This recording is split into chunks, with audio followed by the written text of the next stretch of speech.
This is the podcast Your Spiritual Shift with hosts Jennifer Matthews and Carl Gruber. Your Spiritual Shift podcast. It's a show based on their online program of the same name. That's where Carl and Jen guide you to remember and implement into your daily life the truth about who you really are, a child of all that is, your source. We invite you to join Jen and Carl for each and every episode as they explore in depth the teachings and principles of true non-dualistic spirituality and their practical application. You can live your life without the ego's lack, attack, judgment, and guilt and thoughts of sin, and replace them with truth, unconditional love, innocence, pure joy, abundance, and a unity of purpose. Now, here's Jennifer Matthews and Carl Gruber with Your Spiritual Shift. Hey there, spiritual shifters. Welcome to yet another awesome episode of this podcast, Your Spiritual Shift, in which we feature all things of a true spiritual nature and all things enlightening that help you to awaken to your true divine self. Hi, I'm Jennifer Matthews, and along with my co-host Carl Gruber, we're excited to bring you another super interesting show on all things related to non-dualistic true spirituality.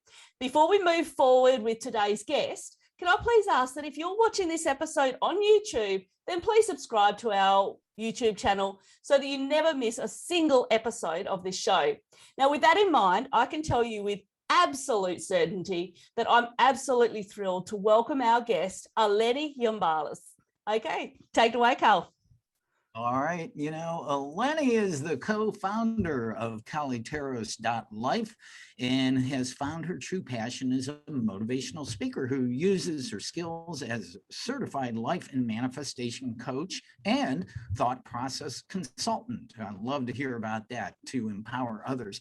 And utilizing her expertise in the field of strength on her personal story, she creates a steady stream of programs to help people shatter limits and attract the lives they have always dreamed of.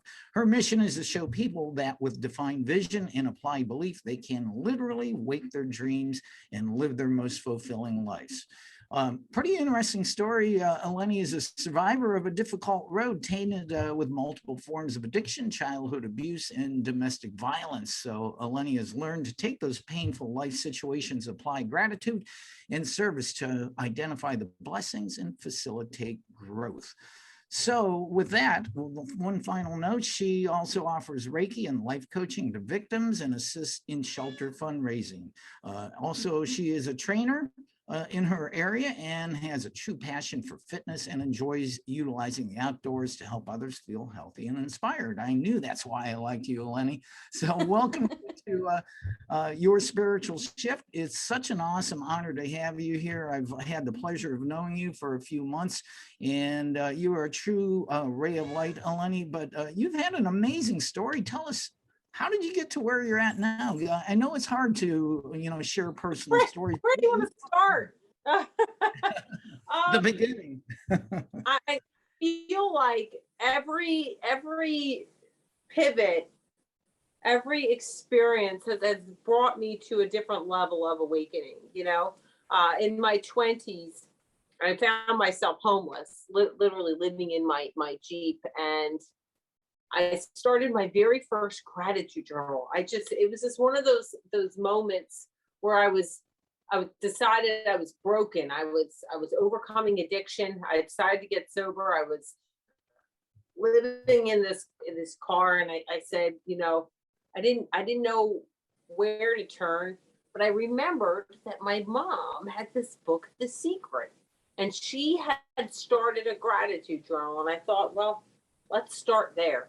And I can tell you that within a year and a half's time, I went from living in my car to jet setting around the country as a motivational speaker in a background that I had no formal training in, like in a subject matter. I was speaking about nutrition and fitness. It just, all the universe lined it up perfectly. So I can attest to the fact that when you start to focus on the good things and you take your attention away from what's not working and you invite in passion, this is the time in my life when I discovered that I I loved working out. I loved working out, and I could do it for free. I could do it in a park. I could go to I didn't have much, but I could go to use benches, and I could run, and I just liked the way it felt. But when you are focusing on what's working, and now you add a spark of passion in there, the universe will just divinely line things up for you. I mean, it was nothing short of divine. And I can say that happened to me again. It's happened to me multiple times, where when I've just let go of worry and just shifted, we'll go through periods of that, right? Where like some stuff's not working. You can hyper focus on the stuff not working and create a whole lot more of it, or you can just let it go and kind of ease and flow with life. I found myself again at a point where I just wasn't happy doing what I was doing. Here I am. I have this another miracle lined up. I got to participate in a really awesome book. It went international bestseller. And now I'm like, I was working this job. I'm like, what? This book came out. I'm speaking in London. I'm traveling. I'm doing what I love. I'm speaking about things that I like to talk about now. Empowering women, deliberate creating, law of attraction. Like, I'm liking where life's going, but why am I still at this job? I was clinging to that story of being a single mom, needing income. Oh, I'm a single mom. It's a little scary, So I just quit my job. I quit. I just quit. My higher self came to me, told me to quit my job, and just started to meditate, and it seemed like a good idea. And it was the most empowering, beautiful thing I've ever experienced. And when I can tell you that miracle after miracle showed up to keep food on the table, when you truly understand that your supply comes from source, whatever you choose to call source, whether universe, God, whatever it is to you, that is your supply. Your supply is good, and only good can come. When you get there, that's when the ease and the flow really kicks in, and you just allow and just do what makes you happy. And the more you're focused on the stuff that makes you happy, it's just everything else just keeps lining up. I have inheritances that from like 5 years, people would pass 5 years ago just showing up. Multiple inheritances. Ones I didn't even know were coming. Things were just, it was magic, all magic. So how do you explain to people the concept of letting go? Because that is something that we struggle with, especially if you're talking about financial issues at the moment throughout the world. There's a lot of people that are focused so much on poverty and focus so much on how do I put food onto the table, just like you're in that situation. If somebody was to come to you and they were to say, but how can I focus on that when I don't have the money that's coming to me? I don't have the money to put food on the table. How would you explain to them to let go and detach from that, and how it's so important to be able to do that? I think I would reinforce the fact that you get what you think about. So if you're hyper on the lack, you're going to get more lack. I have been in places where I literally was on my knees. Like, I didn't know how I would feed my daughter. I just didn't know where it was coming from. But here's a little shift. And this was taught to me by one of my spiritual mentors. She looked at me, she goes, Eleni, what's the difference between these two exactly same statements? She went, where's the money coming from? And then she went, where's the money coming from? Where's the money coming from? Joyful expectancy. But you get what you expect, right? So if you add joy and you find that level of trust, and you understand that the way that you're thinking about it is literally creating, that it'll help you kind of turn it around. You won't want to be worried because you know that you're creating more worry. I would highly encourage the person to reach for better feeling thoughts. You know what you don't want? You don't want to not be able to feed your kids. What do you want? Yeah. When did we get afraid to tell the universe what we want? I want to go grocery shopping. I like thinking about putting anything I want in that cart. I like walking through the store. I like not looking at price tags. I like going out to nice dinners once a week. And I like leaving really large tips. And I like to think about that kind of stuff. Whether I can or cannot, I can still like to think about it. Yeah. And guess what? What's that something that's connecting you to that emotion of being there. You might not have that physical prosperity in your possession yet. It's there, it's making its way to you, but you can think about it, you can connect to the feeling, and I assure you that there are other things in your life that make you feel the same way right now, in the exact position you're in, that there are things that make you feel that way, that make you feel that same confidence, relief. Oh, and we can ask. I would tell someone to ask the universe, show me, source, if you are so prosperous and I'm part of you, show me prosperity. Show me. And everything you're saying, Eleni, is so in alignment with how the law of attraction works, that when you are asking the universe, you're literally asking and believing it's already here, it's already here. And that is a difficult place for a lot of people to get to, because, most of the world is in a lack mentality. Oh, I wish I had $1 million, but you're saying, I am so grateful to have these inheritances come in. It works. It does work. And, and it can start small. I mean, I'll tell you that anytime, even if I get a little scratchy lottery ticket, it just is a $2 winner or a free ticket winner, I am praising. Thank you. Yeah, man. You find $1 on the floor, somebody buys you coffee. That's the universe. And for that which we are grateful for, we're always given more. But also, let's put it this way. When you take your attention to it, now, if you're going back to what I said before, you've asked the universe, show me prosperity. And all of a sudden now, these little things are happening, or maybe they've always been happening. You just never thought to acknowledge them, right? You didn't think to acknowledge them. And now it's getting our attention. Our attention is shifting. We're now focusing on these things, and we're aware. Oh, that connection. Yeah. Okay. Yes. I feel prosperous here. I feel confident. I feel some ease. I feel flow. Taking yourself into that space allows for expansion, so you can see more when we start to put our attention there. But I think that's one of the things that really helps the people that I work with is this little dynamic. Your good comes from expected and unexpected sources. Nothing is more toxic than a fixed income mentality.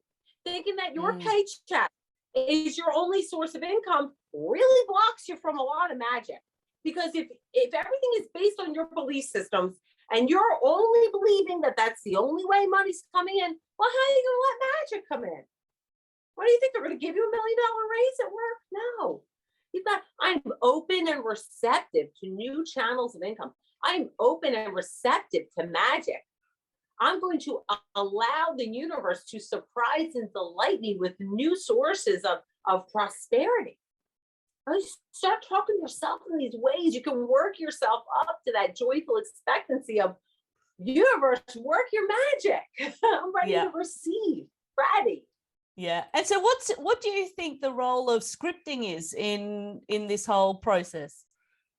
Oh, I love scripting. I do. The thing about deliberate creating or just creating in general, I mean, we're creators, we're always creating. Rule number one, take accountability for that. Whether you want to or not, you're creating. I think there's a lot of tools. It's not a one size fits all process. For some people, they can sit down and they can really visualize, right? They can really visualize it out. They can see it. They can smell the experience, taste the experience. I'm not one of those types of people. I can see little scenes here and there. It's not my stronger thing. I can script though, and I can write. So I think scripting is super powerful. You can write down what you want your life to look like. And it could be big picture, 5 year out. It could be a week out. It could be to the day. Script the day. What do you want to see happen? How can you deliberately create something that you don't define? What I just used this one the other day in an interview, and it kind of just came to me on the fly. I usually use a restaurant analogy, but Would you walk into a hair salon and sit down and just say, cut my hair? No. You would say, I'd like my hair up to here. I'd like you to, maybe layer it, put this here, that there. This restaurant, you would just sit down and say, bring me food. You would say, you look at the menu, you ask for any modifications that you wanted, this on the side, that this way. And then what would you do? Here's where everyone trips up. What would you do? You would expect it to come the way that you asked. Mhm. But when we do it with the universe, it's like, we get all nerved up and worried, and then we're blocking it. Yeah. We get nerved up. We're not giving it the time to gestate to come back to us. Exactly. And so when we talk, oh, sorry, Carl, do you want to Go go? ahead. Well, I just love that restaurant menu analogy. That makes sense to me. I mean, you put it out there to the universe and it's like a menu. I want this, I want that, I want that. Deliver it to me the way I want. But just a real quick comment. I'm guessing that perhaps some of our viewers and listeners don't know what scripting is. I mean, Eleni, would you like to, give a little more defined explanation of it? Oh, absolutely. Scripting is a method of creating which you are writing down exactly from your end result perspective, something that you're looking to manifest. It could be, let's just say you wanted to manifest a Mercedes AMG S63 Cabriolet convertible off the top of my head. You would take that and you would write about driving that car, how good it feels to drive that car. You might want to write about the day that you bought the car, what the car looks like in your driveway, kind of music you're listening to, how the wind feels in your hair, how you like the motor, how smooth it is, how quickly it accelerates, but it's so quiet. But as many details as you can. You could do it for a specific item. You could just write a script for 5 years from now, what your life looks like. And you can search this out on YouTube. I do have a section in both my Builder's Blocks course and in my Universal Law course that teach scripting. There's a lot of resources out there if you want to learn. It's a tool that works. So you create the scene. So if it's like you're writing what your life looks like 5 years from now, every detail. What house do you live in? What kind of car are you driving? What's your career? What charitable acts are you involved with? Like I actually have a template download with my course for this to help people really, because it can feel overwhelming. I remember the first time I scripted, it felt very overwhelming. So I wanted to add some ease to that for people, like broke down the categories. What's your health like? What's your relationship status? But the thing is, you don't just, it's like making a vision board, right? You don't just do it and then forget about it. You gotta read it every day. Every day. And one thing that I find is that something that we struggle with is the concept of clarity, because we get something in our minds and then all of a sudden the next day we think of something completely different. And it's really important with the universe that we're clear and that we're consistent and that we know exactly what it is that we want in order for the universe to bring it to us. Because like you said, if you're at a restaurant and you've asked the waiter for something and then the waiter goes away to go get you something, then all of a sudden it's like, oh, no, I've changed my mind. I would like this. It's going to take a lot longer for that to come to you because the universe is not clear on what you're actually wanting. So what's the like I said, what's the importance of clarity in this situation? I think that clarity is it's super important. Like you said, I never actually thought about adding that to it. Like when you change your order 10 minutes after you've ordered, it's going to slow the process. But I think too that there's a level of heaviness that people attach to deliberate creating and law of attraction. I mean, I think there's a level of heaviness that people attach to it, this panging or anxiety to it when we're creators. It's what we're meant to do. Guess what? If you create something and you want to create more, create more. We're supposed to keep creating. If you don't like what showed up, well, create something different. It's really not so heavy. Be a little more playful with it, right? I just feel like there's this tension that's now mounted around the law of attraction with people. But it's what we're supposed, it's like, you know, my cat, what does she do all day? She lays around and like bats her toys around. It's what she does. She's an inside cat. We're humans. We're creators. We're meant to create and create and create and create. That's like, take breaks off, have some fun with it. As I say, look at life as like a game, and look at it as though you're going around a Monopoly board or something, and you're just creating exactly what it is that you're wanting to create. And I remember I did every year. I do this massive vision board. I mean, it's probably takes up half the size of my wall. And I remember I did this up one year, and I was painting and stuff, and I put it away, and I didn't even think about it. It was just away, and I think it was away for like a full year because I was getting my office and stuff sorted. And when I pulled it out the next year, I realized the amount of stuff that had actually come true in that particular time, and I had no idea how any of it was going to happen. It was like, you know, I'd put it out there to the universe, and then all of a sudden different things started happening that started to bring people into my life. They started to bring, you know, new cars and new experiences, and you know, and I think that's the thing, is you can create a vision board, and I think it's really important that we instill those visions into our mind. But sometimes once it's actually instilled, like I said, I put it away, and then all of a sudden I bring it out, I'm like, wow, that's pretty cool. So I think that's the thing. I think a lot of it also that I've found is the emotion that we attach to it. So how important is emotion when it comes to manifestation? Oh, it's the essential component.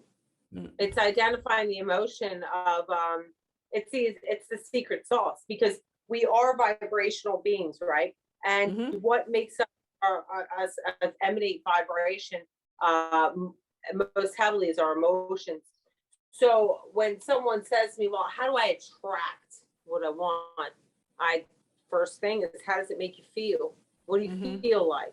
What does it feel like? Let's go there in our mind. What does it feel like? Like we already started to talk about financial security. It feels like, feel like free, feel freedom, you feel ease, you feel happy, you feel confident, right? So now we've identified the feelings. Then where do you feel that now?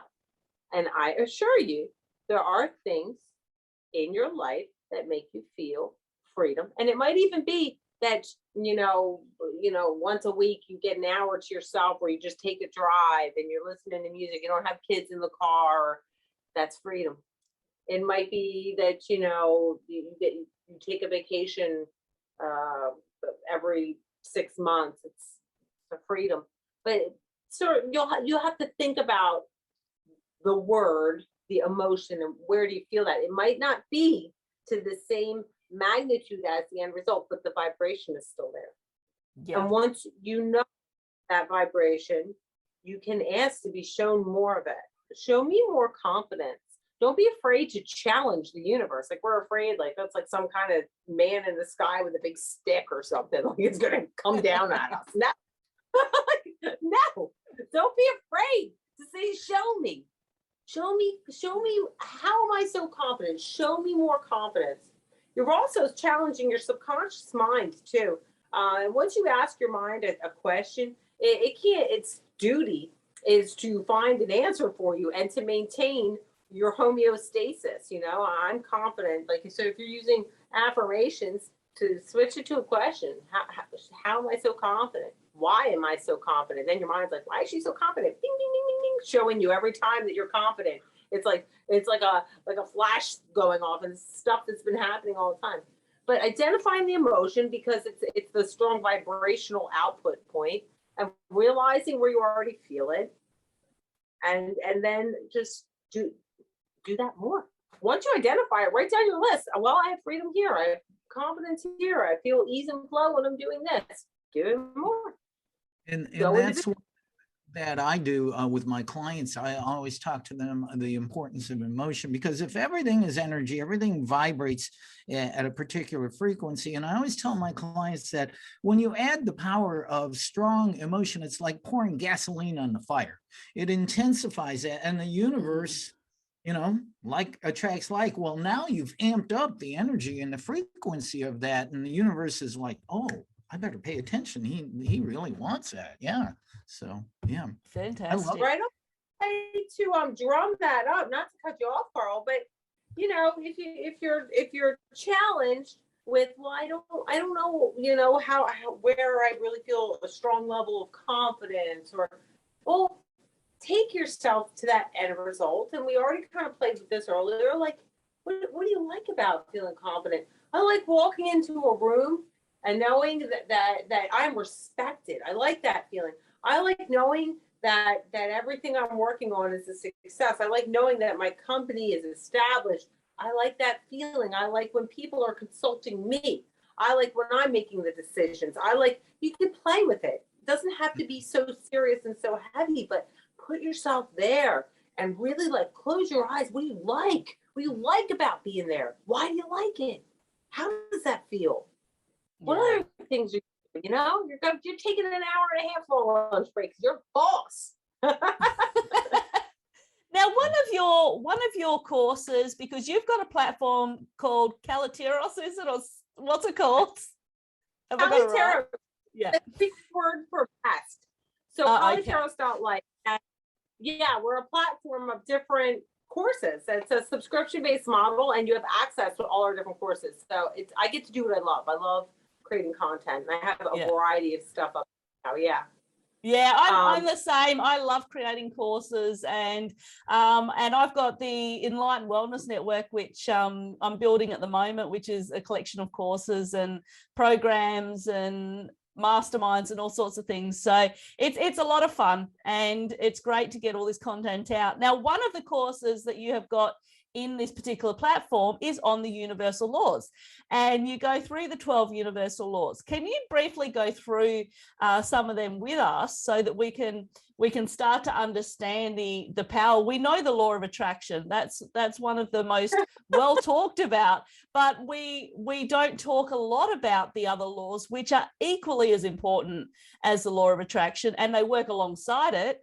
And without these other laws, then the law of attraction just simply wouldn't work. So how can you briefly go into that for us?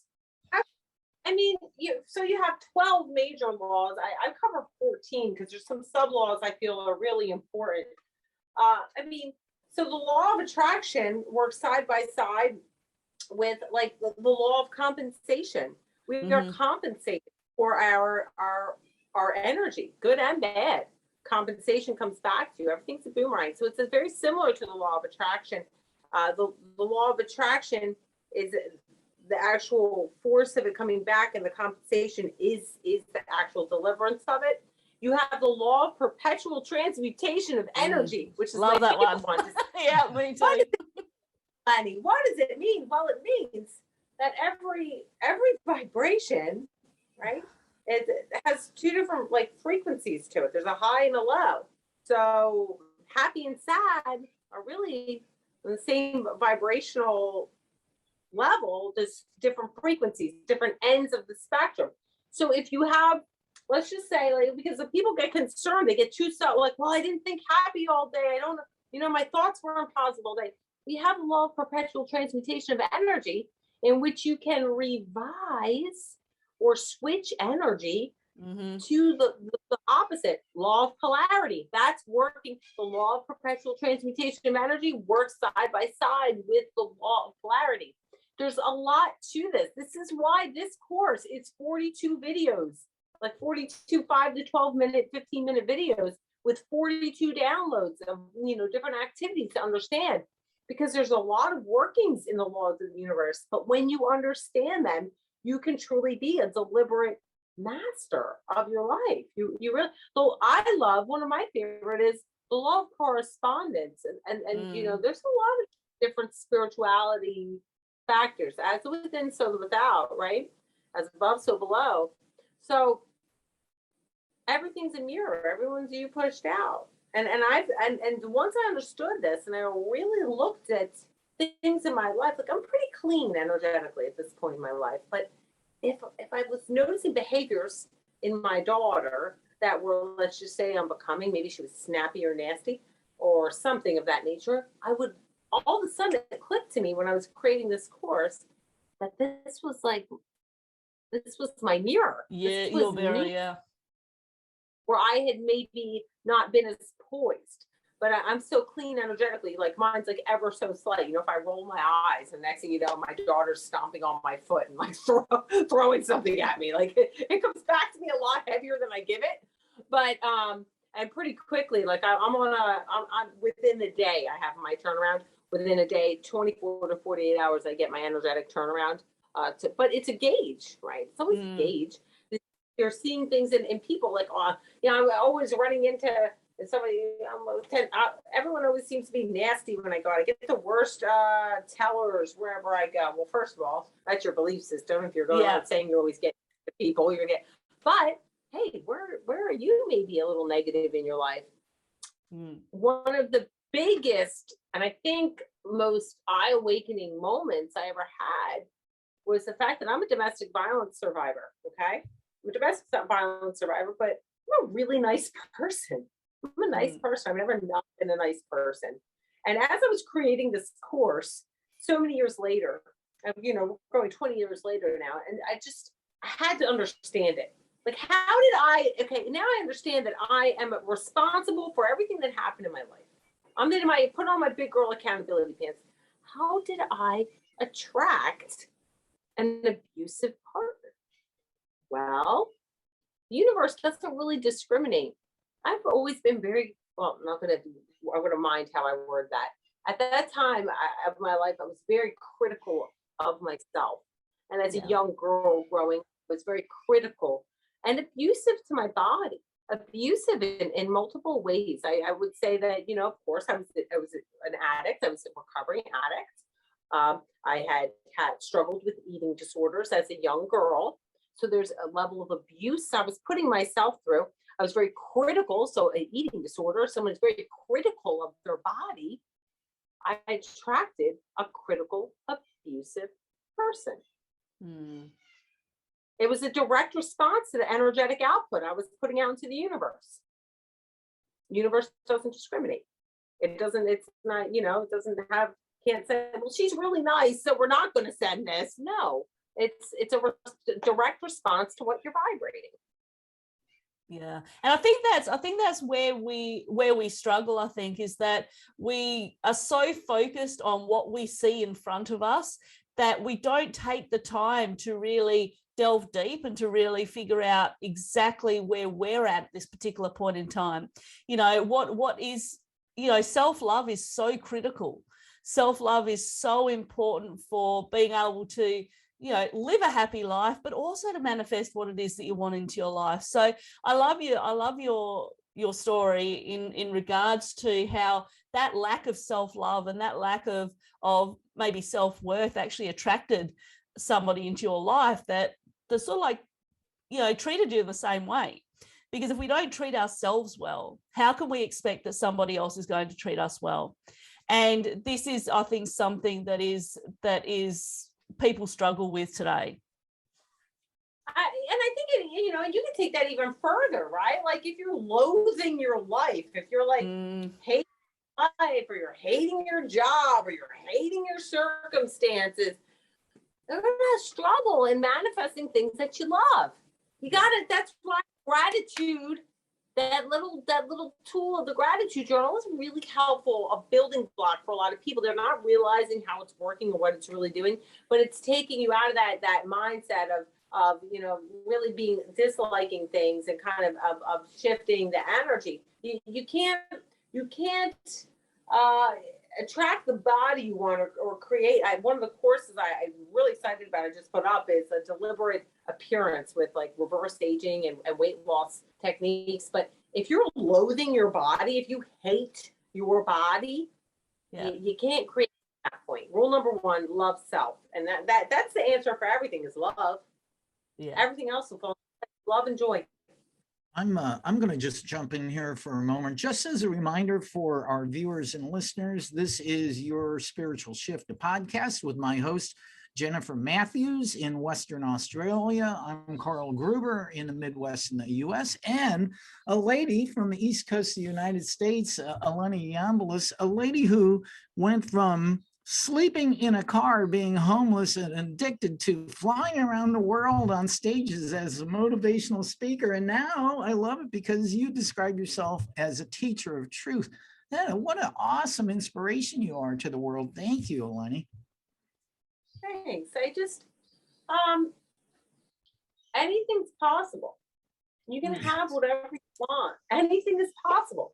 Why would it be possible for me and not you? Why is it possible for that person and not someone else? It's the truth is, it's anything's possible. Any one of us can have whatever we desire. It's the art. Abraham Hicks used to talk about the art of allowing. He still talks about the art of allowing. That's it. It's just allowing the universe, changing your perspective from angst to just wonder, looking at wonder at that which is before you. The more harmony is the ultimate truth, right? The more harmonious live our lives, the more harmony will present itself. The more you just strive to be a being of love and just compassion, the more your world will change. You know, you'll people, everyone around you, if you are harmonious, you're vibrating harmoniously, then you're attracting harmony into your life. I couldn't tell you the last time I had a run-in with a nasty person. It just doesn't happen to me. It doesn't happen. It just doesn't happen. I always get kind and helpful people. Here in the United States, I don't know what you guys have over there in Australia, but we have the Department of Motor Vehicles. And people often complain about their experience at the Department of Motor Vehicles. Nobody's friendly there. It always takes hours. I'm always in and out in 10 minutes, and I always have the nicest people and the nicest conversation. But that's, mindset too. It's you get what you expect. But if you understand that life is supposed to feel good to you, life's supposed to feel good. It's supposed to be fun. We're supposed to create. Just lighten up. If you don't like the way something worked out, well, think another thought. Create something new.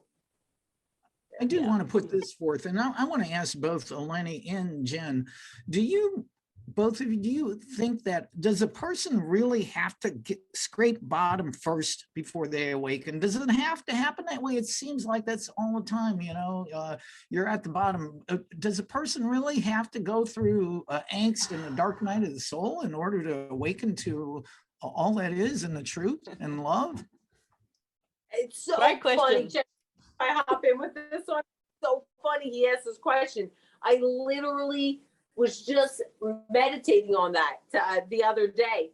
And I think that the reason that happens is because it's just so abnormal for us. Our belief systems are so conditioned by external sources that there needs to be struggle, that life, like when you're a little kid, you think that life is going to be full of hard times and pain, and college is going to be tough, and it's going to be hard to get into college, and there's going to be competition, and we're groomed for all this struggle. It doesn't have to. People don't have to go through the dark night of the soul if they're raised differently, if they're raised with the right belief systems. So we have a chance with these next generations, with these younger ones, with these new babies being born to us, light star seeds out there, and raising them that anything is possible, that that you can be whatever you want. Your thoughts are creative. It doesn't matter if things are only hard if you expect them to be hard, if we raise them differently. But for a lot of us, it is that way because of our belief systems, and that's, kind of not our fault. So. Yeah. What do you think about that? What do you think about that, Jennifer? Yeah. No, I totally agree with what you've just said. I think that we do reach a higher level of awakening as we go through those experiences, because it helps us to see the other side of things. It helps us to see the polarity of a situation. And like you said, we come from belief systems, and if we're not taught to change those belief systems, we don't even know that they exist. That's the thing. We don't even know that they're there until things start showing up in our lives that we didn't expect or we didn't want. So yeah, I totally agree with what you just said, Eleni. You know, you guys want to get honest for a second? Let's get raw and honest. As a law of attraction teacher and doing what I do and really looking at belief systems and programming, I realized as a mother, I was fear conditioning my daughter. Mm-hmm. I'm putting it out. I was fear conditioning my daughter, like telling her, like, you know, don't jump off the back of the couch. Don't do this. Like, but all the time, like, no, don't do that. You can poke your eye out. Don't do that. Not that, you know, you're safe in the world and all of life loves and supports you. But I was, you know, robbing her of that wonder, part of that wonder. You know, when you think about little babies, like they're fearless. They don't care. They're touching the outlets or jumping off that no one's ever told them not to, and that they wouldn't. It's our own expectation that it's dangerous that actually creates that danger for them. Yes, exactly. Exactly. Right, and we tend to do that as a parent. Right. But I realized that some of what I was doing was putting a program in her, and I thought, damn. And it made me look around it like the other systems I might be putting on around her. I don't ever want her to feel school is hard, or I'm not saying that school is not important, but I'm not going to make her feel certain ways about it. I think that the programs that are instilled around us, this pressure that's created, you know, they say that by 5th grade, kids have already decided if they're smart or not. By 5th And grade, that's so sad. They're smart if they're pretty, if they're capable, like they've decided all these things about themselves by 5th grade. And it just makes you think about, like, these different programs that we're putting in and the pressures around them. Yeah. And it's not just the parents. We're talking about peers here. I mean, like I said, I've got an 18 and a 20-year-old, and, you know, their peers become so critically important as they go through high school and through their teen years. And so this is why the people that they hang around, or the people that are around them, their belief systems change as well. And so it's not until you get a bit older and you start to look back and you start to reflect that you go, oh, wow, okay, this is why everything's happened to me. This is why I've attracted these people into my life. And it's a conversation that I have with my daughter, who's had her struggles with young girls, which can be a challenging time. I still remember. And I have conversations with her about, being around the sort of people that you want to be, that you want to mirror. And that's really, really important. So I do understand, because growing up, I also, I suppose, instilled fear in my kids, because that's what we were taught, and what our parents were taught, and what our parents' were taught. And if you look at young babies and you look at children and you said, oh, they're totally fearless. Well, I believe if we delve into spirituality, and my brand is actually Super Conscious Success. So mine is all about that higher self. It's about getting in touch with that super conscious. And I believe that as a child, they are so connected to source and so connected to their higher self that they don't have any fear. They know deeply within them that they are eternal beings. They know deep within them that they're looked after. It's not until we start having people saying, don't do that, don't climb that tree, you're going to fall off that tree, that we start going, oh, okay, so the world is a scary place and I can't do what I want to do. And then all of a sudden people are going, you have to go to university, you have to do this, you have to do this. If you don't do this, then you're not going to get a job because it's so competitive out there. There's no way you're going to get a job. These are the sort of things that are instilled in us from a young age, that as we do move on, we lose that sense of who we are. And so that's when changing the belief systems is so critical. I have to agree with you. Wouldn't it be fascinating just to see? I mean, obviously they need adults for care, but what would happen if you just let them kind of do what they want? They'd probably walk on water. That would be so cool.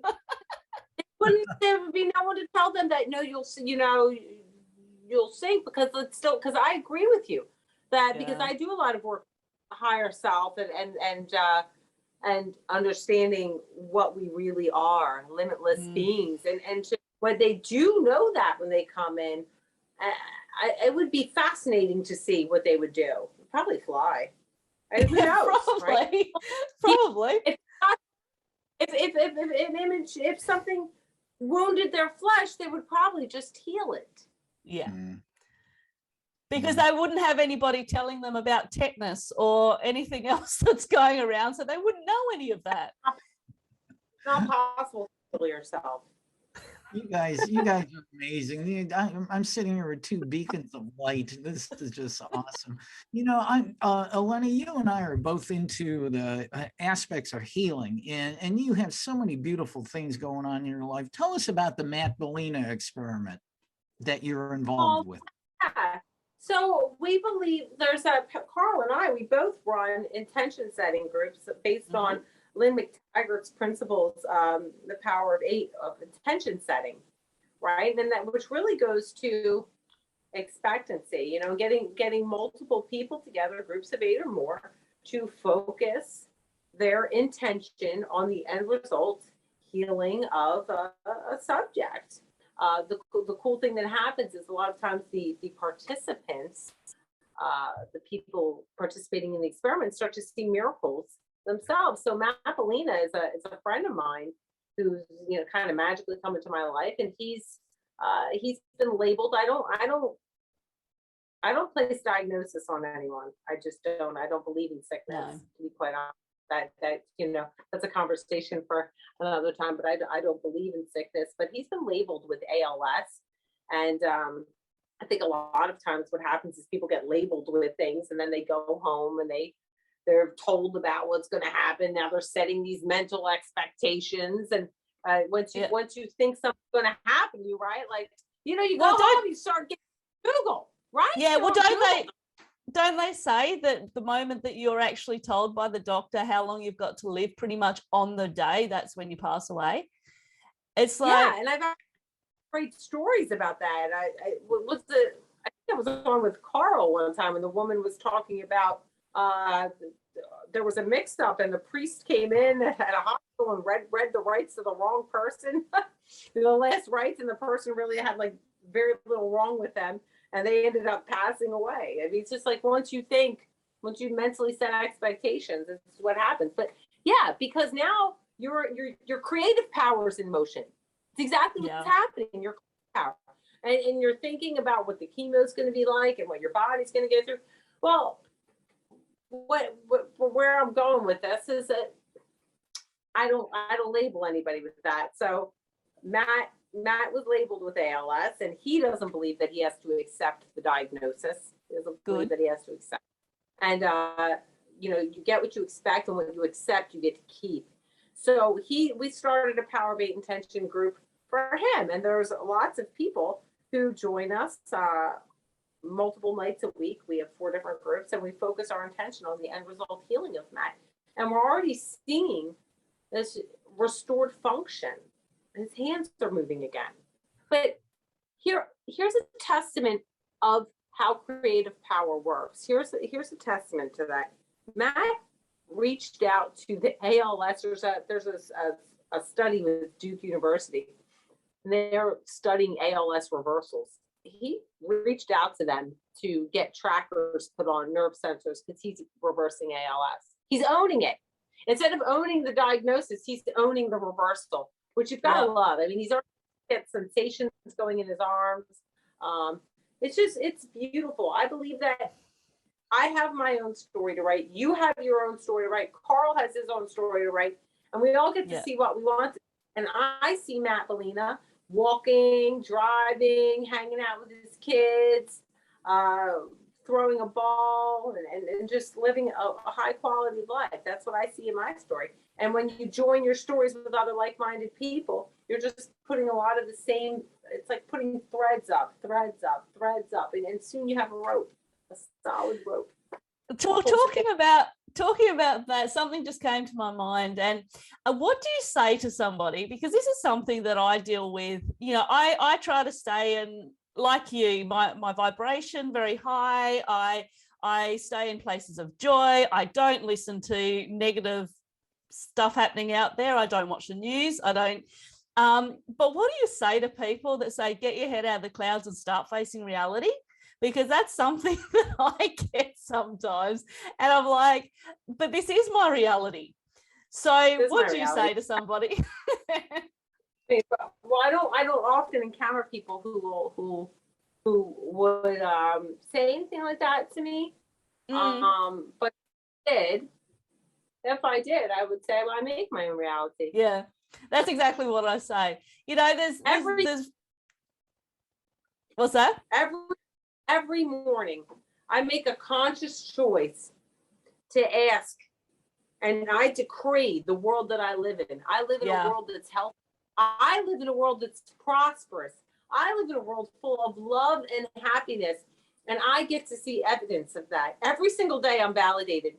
And I know that by setting that decree and setting that expectation, I will be validated. And when I see those validations, I will give it my attention. I will give it my praise. And I will thank. I will acknowledge it. I will stay in appreciation so I can be shown more of it. I get emails about people healing from diseases.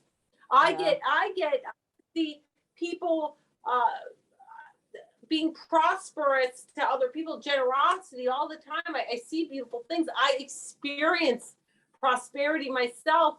I take notice of the nice, guess what? I don't scoff or mock anyone with a good job or a nice car. I love that. That's universe validating what I believe. Every person on the road today, driving, gas is expensive. Good for you. You got fuel in your car. That's prosperity. The supermarkets are packed. There's things missing off the shelves. That means people are shopping. Yes. Show me more. Show me more, source. I live in my own world. It's a happy place here. I don't have to validate it to anyone else. Yep. You create your world, I'll create mine. Right? Yeah. Yeah. Fantastic. Yeah, man. It's like, gee, I wish you were happy, Eleni. This is we could talk forever here. I mean, this is just amazing. Thank you so much for coming on Your Spiritual Shift. Eleni, how do people get connected with you? You've got the MolinaExperiment.com, Kalyteros.life. You have a YouTube channel too, right? I do. We actually have a Kalyteros YouTube channel where I do a lot of short videos, just little tidbits of just affirmations and different law of attraction and universal law principles. I also have my own YouTube channel called Prayer Priestess. That dives a little more with, a little bit more spirituality, a little Christianity involved in that, the teachings of the Bible and Jesus, and how that all kind of works together with the law of attraction and the different universal laws. I think they've been trying to teach us things for a long time. Mm-hmm. Many teachers, many cultures have been trying to teach us the same thing. You can have what you want, but yeah, Kalyteros.life, that's my main hub. Matt B Experiment. You can find us on Facebook. And I'd love to hear from you guys. I love it. This was a great interview. I will interview with you too, and on any subject. A lot of fun. Yeah, this was a lot of fun, and I'm so blessed that we came into contact with each other, and we got so much insight from you in this interview. So thank you so much for being here. Thank you for having me. Truly honored. Yeah, and so much energy. I'm going to dance around my living room after this.